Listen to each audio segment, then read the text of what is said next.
Buenos días, soy Alonso con Fe y Pensamiento Crítico. En nuestra lectura del libro de Job en el Antiguo Testamento, que ya estamos aproximándonos al final, nos toca el día de hoy el capítulo 40 de 42. El capítulo 40 es un capítulo mediano pequeño, como todos los capítulos de este libro. Estamos en una etapa de cierre importante en la historia de Job. En los capítulos anteriores está hablando Jehová. ¿Ok? Jehová está hablando ya finalmente desde el capítulo 38. ¿Ok? Entonces vamos a leer lo que Jehová está diciendo probablemente hasta el 41 y en el 42 debe ser el cierre de la historia. Hasta el capítulo 38 o 37, el libro de Job ha sido una conversación entre Job y sus amigos debido a la condición terrible, dificultosa, miserable, opresora que está viviendo Job durante un tiempo, no sabemos cuánto tiempo, calculo un buen número de meses, no quiero decir años porque no lo sé, pero podría ser un número de años. ¿Okay? Job era un hombre bien logrado, bien reconocido, con un nivel de influencia fuerte y autoridad, muy rico, muy solvente, muy empresario, muy industrioso, con mucha tierra, con mucha propiedad, ganados, empleados, empresa, mucho, muy reconocido. Y, y tenía unos amigos de esa esfera económico, social, secular. ¿Okay? Así que un día de pronto Job y de diferentes maneras lo pierde todo. Todo. Todas sus propiedades, todos sus ganados, todos sus empleados, todo lo pierde. Y de diferentes maneras en un mismo día. Luego, y el día siguiente pareciera por la historia, no, el mismo día también. El mismo día también mueren todos sus hijos. 10 hijos tenía él. La cantidad de noticias terribles debe haber sido sobrepujante para él y su reacción es absolutamente impresionante, fuera de lo normal para un hombre común en circunstancias semejantes, o mucho menos. Y él dice finalmente, desnudo vine al mundo, desnudo me iré de él, yo sigo alabando a Jehová, no lo culpo de nada. Y poco tiempo después, yo diría un día o unos días o una semana o unos meses, no importa, no contenta la situación con lo terrible que Job está viviendo, luego pierde su salud y cae enfermo de una de las enfermedades más vergonzosas, número uno, y torturadoras que se puede concebir, tal vez en esta época de Job. Ah, y sufre muchísimo. La enfermedad era la sarna, una enfermedad que da picazón y la picazón es inacabable, inconsumible y te destruye la piel y tu rascado te destruye la piel y se infectan las heridas en todo el cuerpo. Y dice la escritura, desde la coronilla de los pies, desde de la coronilla de la cabeza hasta la punta de los pies, completamente envuelto en sarna. Y eso tiene que soportarlo Job. Sus amigos, en compasión y caridad, vienen a visitarlo. Se sorprenden sobremanera del estado tan deplorable en el que Job se encuentra y vienen a reconfortarlo, a ayudarlo, a ofrecerle palabras de sabiduría para que tal vez mejore su situación, si no exterior, por lo menos interior. Les cuesta empezar a hablarle, 7 días les cuesta por el aspecto tan impresionante del sufrimiento de Job. La esposa misma de Job le dijo, ¿sigues íntegro a tu convenio con Dios? Obviamente Dios se ha olvidado de ti, te ha desechado. Ya maldice a Dios y muérete. Y Job, en vez de llorar reconociendo esa lógica, la reprende a la esposa por su falta de compromiso ante el convenio que han hecho con Dios. Si Dios es bueno con nosotros, lo adoramos, y si Dios es malo con nosotros, ¿ya no lo adoramos? ¿Qué clase de integridad tenemos hacia nuestros convenios? Si Dios decide matarme, que así sea. Yo siempre lo alabaré, mi corazón está limpio para con él. Y frases como esas, a través de todo el libro de Job, en las conversaciones que finalmente se empiezan a dar entre sus amigos de Job, 3 o 4 amigos, mencionan 3, pero al último mencionan un cuarto nombre que no había conocido, así que bueno, digamos 3 porque se mencionan 3. Y las conversaciones eran espiritual filosóficas, en el contexto de debe ser tu culpa que estés viviendo estas situaciones tan terribles, porque Dios es fiel en castigar al malvado y en bendecir al santo o al bueno. Así que siempre creímos que tú eras bueno porque has sido tan altamente bendecido, pero ahora Dios te ha castigado. Entonces obviamente tienes mucho de qué arrepentirte, obviamente hay mucho que no sabemos y que tú debes reconocer, y no te estamos acá juzgando necesariamente, sino arrepiéntete, que te va a ir mejor, que Dios te va a quitar el castigo, o por lo menos vas a morir y descansar en paz. Y la discusión se vuelve en Job no entendiendo de qué debo arrepentirme. Porque bien dice el primer versículo del primer capítulo de todo el libro de Job, establece la condición de esta historia a Job como hombre perfecto, temeroso de Dios y alejado del mal. Dios muy complacido con Job, y estas cosas pasan. Hay una historia fabulesca, déjame llamarla fabulesca, y en el contexto de fabulesco no digo falsa, mitológica necesariamente. Lo digo que es un contexto literariamente útil para entender los ingredientes de esta historia. Ni siquiera digo si esta historia es verdadera o falsa. Esta historia es una herramienta fabulosa, maravillosa, para ponerme yo en situaciones semejantes mucho menos profundas y analizarme a mí cómo reacciono ante tales o cuales situaciones de la vida que la vida me pone, y me las pone sin que yo lo merezca, y por qué me pasan estas cosas, y reniego y tomo decisiones basadas en mi cólera, y este personaje reacciona como reacciona. ¿Cómo reaccionaría yo? Y empiezo a verme en este espejo de la historia. Para eso es la utilidad de esta historia. No voy a ponerme a discutir que si Dios habló con Satanás, que si hubo una apuesta o no, que si fue justo o no, que si mucha gente quiere juzgar a Dios basado en esta historia, que si fue verdad o no, no le tomo importancia. Cuando leo un libro del cuento de la Caperucita Roja, no estoy acá juzgando el libro, estoy tratando de extraer lo valioso para mí o para el niño a quien le lea esta historia. Poco importa la escena, importa el libreto. Y con esto no estoy diciendo es falso, no lo estoy diciendo. Estoy diciendo no importa, a mí no me preocupa. Entonces transcurre todo el libro, de los capítulos 3 o 4 hasta el 37 que estamos viendo aquí, estas conversaciones entre los amigos y Job. Y en ocasiones se acaloran mucho las conversaciones porque Job dice en que estoy mal, no estoy mal. Dios puede mirar mi corazón, puede matarme ahorita y iré a la presencia de Dios y Él verá que estoy limpio, soy íntegro, Dios está contento conmigo. No sé por qué pasa esto y quiero morirme porque ya no aguanto el sufrimiento. Pero no me quejo de que Dios es malo conmigo, no reniego de que entonces Dios no existe, de que no me sirvió de nada ser bueno. Esto da la apariencia de que no me sirvió de nada ser bueno porque igual estoy pasando por estas situaciones tan terribles que no quiero pasar. Pero Dios ha considerado justo hacerlo y Dios sigue siendo justo. El gusano soy yo, el que no entiende soy yo, los que no sabemos nada somos nosotros. Ustedes están diciendo que soy malo y yo digo que ¿de qué soy malo? No soy malo, aunque todo es malo a la vista de Dios. Pero que venga Dios y me explique, porque no entiendo. Y hemos delucidado o elucubrado o tratado de entender durante todas estas conversaciones que Dios no siempre castiga como consecuencia posterior a tu maldad, sino te pone cargas como antesala necesaria para tu evolución. Es un enfoque diferente que estos personajes en esta historia no la tenían clara. No la tenían ni siquiera en consideración.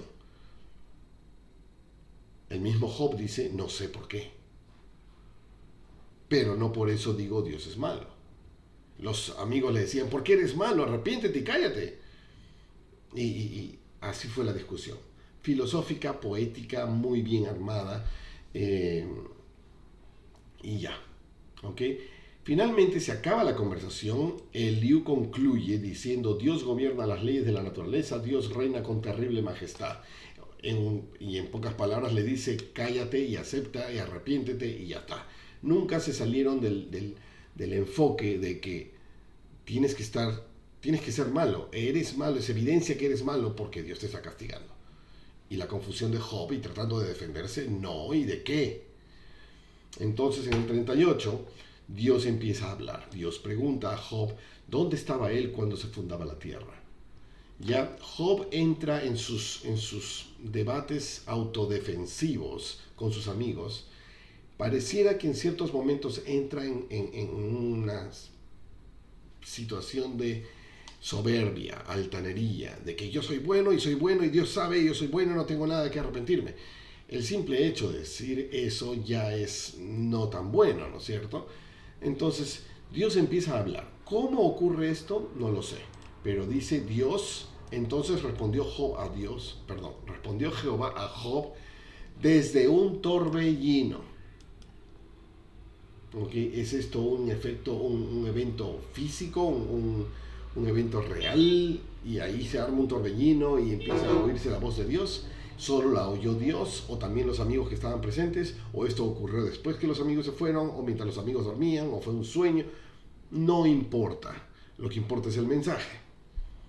Entonces empieza Dios a hablarle. Es como si fuera un matemático de nivel catedrático universitario, hablándole de matemáticas a un niño de primer grado de primaria, en jerarquías de estudio y conocimiento, ¿no es cierto? Para la época. Y le hace preguntas. A ver, Job, ¿tú qué sabes tanto? Dime esto. ¿Y dónde estabas tú cuando yo hice esto? ¿Y qué control tienes tú sobre este evento natural? ¿Y qué sabes tú? ¿Y qué sabes tú? ¿Y qué sabes tú? Y lo empieza a dejar callado en cada una de sus lógicas para esta época. Si esta conversación se diera hoy día, 2025, muchas de estas preguntas que Dios hace, ya tenemos respuesta. Hemos crecido en conocimiento de las leyes que gobiernan este universo y esta naturaleza. Hemos crecido, no significa que lo sabemos todo. Entonces las preguntas análogas serían sobre cosas que aún no sabemos hoy, ¿no es cierto? Análogamente sería así. Entonces, en el 38 le dice cosas como esas. ¿Quién dio el entendimiento al espíritu? ¿Quién puso la sabiduría en el interior del ser? En el 39 se compara la debilidad y la ignorancia del hombre con las obras poderosas de Dios. Se comparan la debilidad e ignorancia del hombre con las obras de Dios. ¿Sabe acaso el hombre cómo funcionan las leyes de la naturaleza? Estas palabras son un resumen creado para resumir todo lo que se va a leer en este capítulo. Esto lo hemos leído. Para no volverlo a leer, entiendo que este es un buen resumen. Y habla de la naturaleza.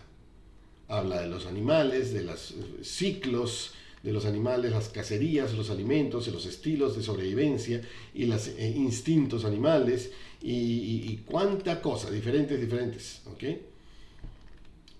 ¿Acaso todo eso ocurrió porque tú lo comandaste? ¿Porque bajo tu sabiduría ocurrió? ¿Porque tú lo ordenaste, tú lo vislumbraste, tú lo creaste? Job no tiene nada que responder, absolutamente nada. Otra evidencia de cómo sus amigos le decían: tú no eres nada. Uno de ellos dijo: gusanos somos. Y mucho, si no todo lo que sus amigos decían es verdad. Eran verdades. Pero el gran dilema de Job era: ¿por qué a mí? Y no en el contexto de qué malo eres conmigo, no, sino no entiendo por qué. Seguramente es justo, pero ¿por qué es justo? No lo entiendo. Y el no entender algo no te da derecho a juzgarlo. Esa es una gran lección que estamos sacando de esta historia. El valor de la palabra no sé, no lo sé. me abre a la posibilidad de aprendizaje. Pero cuando me lleno de razones para justificar mi no sé, y solamente mis razones pueden ser juicio de lo que sí sé sobre lo que no sé, es como el niño tratando de juzgar las decisiones de su padre respecto a su profesión.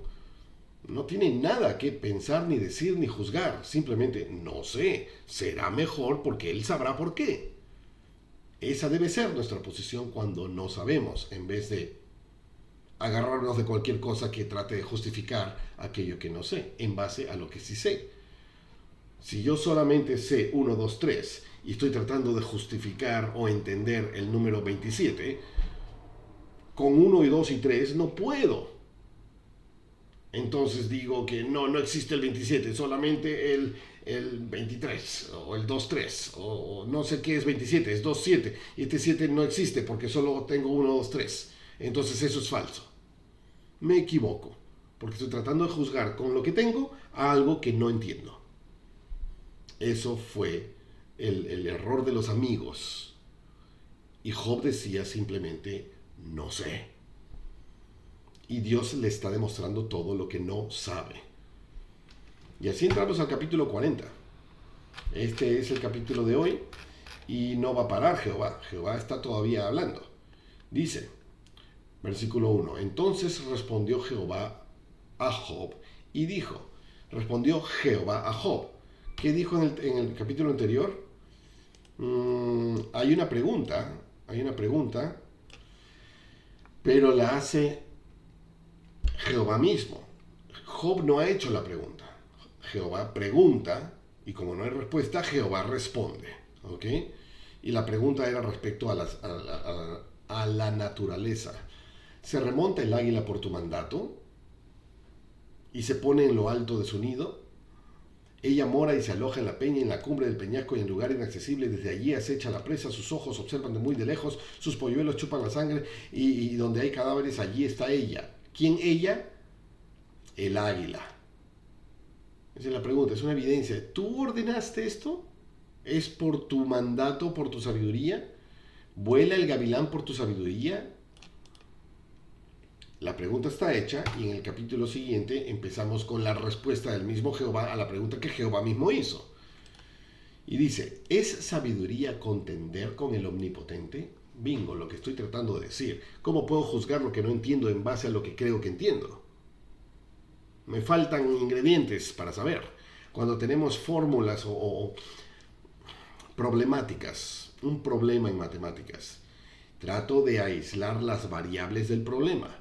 Y la regla de juego consiste en formular tantas ecuaciones como variables tengo.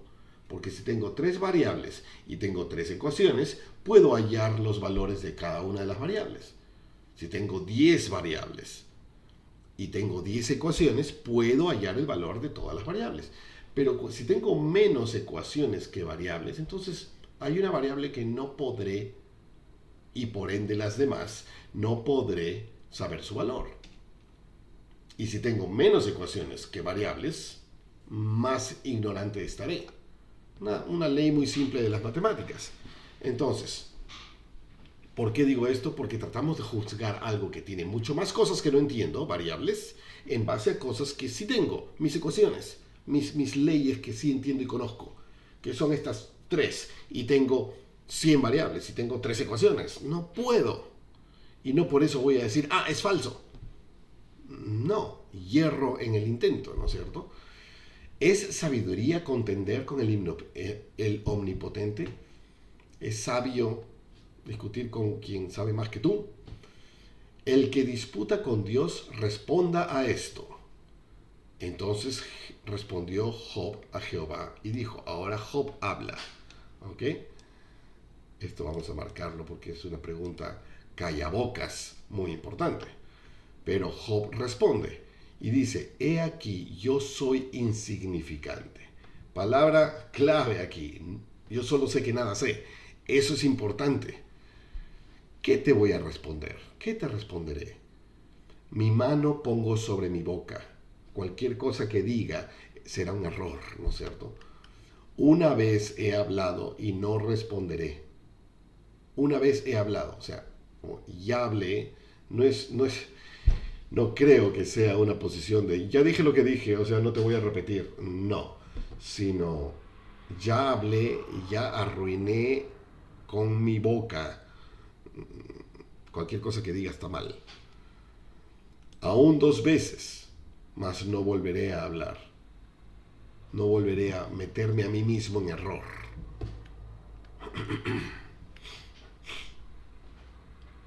Esta es una buena respuesta.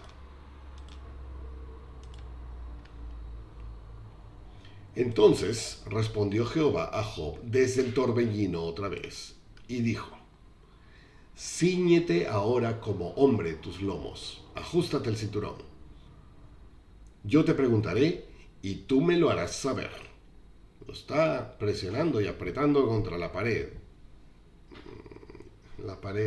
simbólica. ¿Invalidarás tú también mi juicio? Invalidarás. Cualquier juicio sobre el juicio es invalidar aquel juicio. Cualquier opinión mía diferente a la opinión del que sabe más es una forma de invalidar esa opinión del que sabe más. Porque mi opinión es más importante que la opinión del que sabe más. Es una forma de decir, no sabes más que yo. Es más, yo sé más que tú. Cuando sea que tengo una opinión respecto a la opinión del que sabe más que yo. Aquí estoy poniendo a Dios como absoluto garantizado de que sabe más que yo. ¿Invalidarás tú también mi juicio? ¿Me condenarás a mí para justificarte tú? Es como tratar ya dije esto, de analizar cosas que no entiendo en base a las 4 piezas que sí entiendo. Es pérdida de inicio. ¿Tienes tú un brazo como el de Dios? ¿Y truenas tú con voz como la de Él? Adórnate ahora de majestad y de alteza, y vístete de gloria y de hermosura. Derrama los torrentes de tu ira, y mira a todo soberbio y abátelo. Mira a todo soberbio y humíllalo, y pisotea a los malvados ahí en su sitio.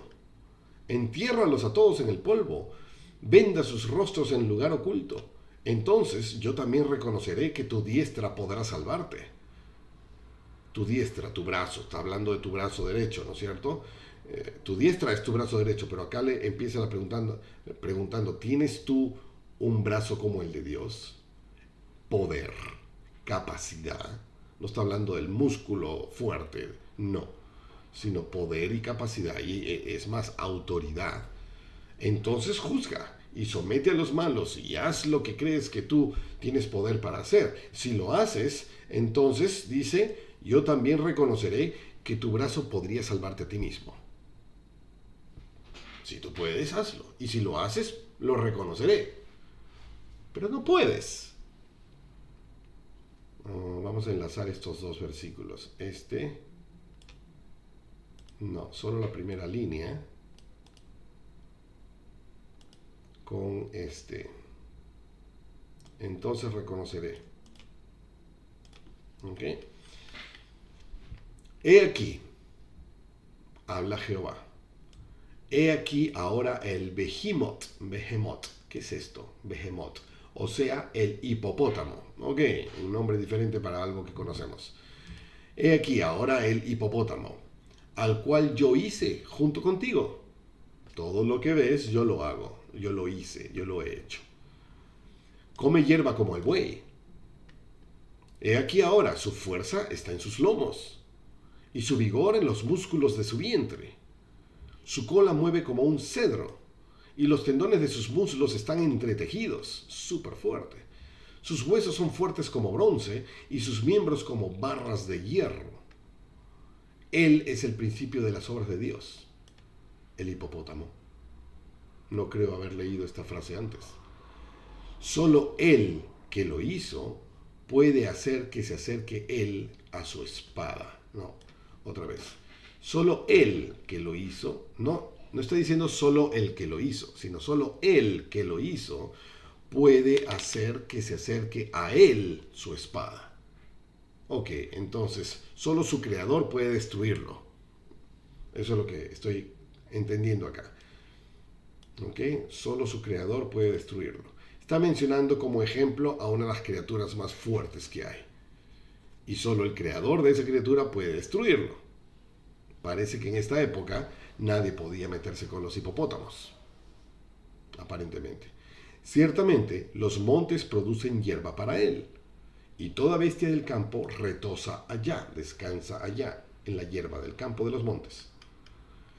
Se echará debajo de los lotos, en lo oculto de las cañas y del pantano. Los lotos son estas hojas grandes, flores de los pantanos, ¿no es cierto? Estas flotantes, me parece que esos son los lotos. Se echará debajo de los lotos, en lo oculto de las cañas y del pantano. Los lotos lo cubren con su sombra, los sauces del arroyo lo rodean. He aquí que si el río se desborda, no se alarma. Confiado está, aunque el Jordán se arroje contra su boca. El Jordán, el gran río Jordán que allí todos conocen. Muy bien. Y no estamos hablando de la época de Moisés, de Israel, ni nada. Es muchísimo antes, aparentemente. La época de los patriarcas, antes de Noé incluso. ¿Okay? La época del Génesis. Esta es la época en la que se supone que ocurre esta historia de Job.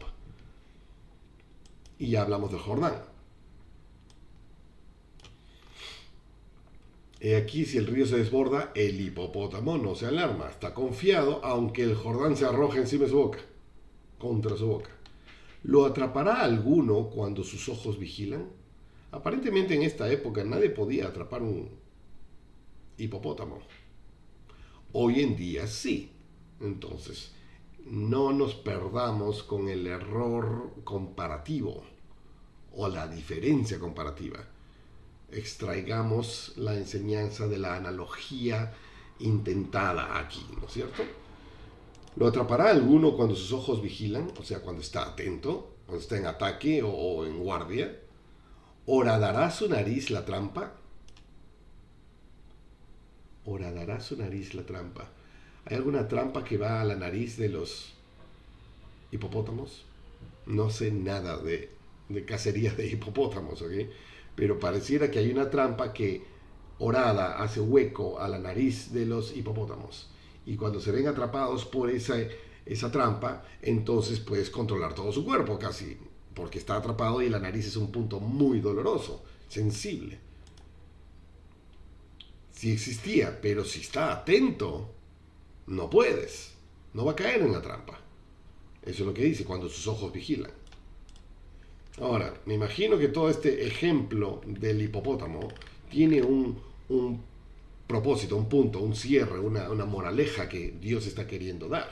Y como no ha terminado la analogía, supongo que ocurre en el siguiente capítulo, capítulo 41. Voy a continuarlo leyendo inmediatamente, pero tengo que cerrar el video aquí. Y entre este capítulo y el capítulo anterior han pasado algunos días en los que no he podido leer y grabar porque he estado fuertemente enfermo. Aún se debe notar mi enfermedad en el sonido de mi voz, pero ya extrañaba terminar esta historia. Así que aquí estamos y voy a tratar de continuar inmediatamente con el próximo y los dos próximos capítulos para cerrar este libro finalmente, que tanto nos ha enseñado. Así que dejo aquí el capítulo sin más explicación o interpretación o entendimiento personal, porque continúa en el siguiente. Así que cierro aquí y nos vemos en el próximo episodio.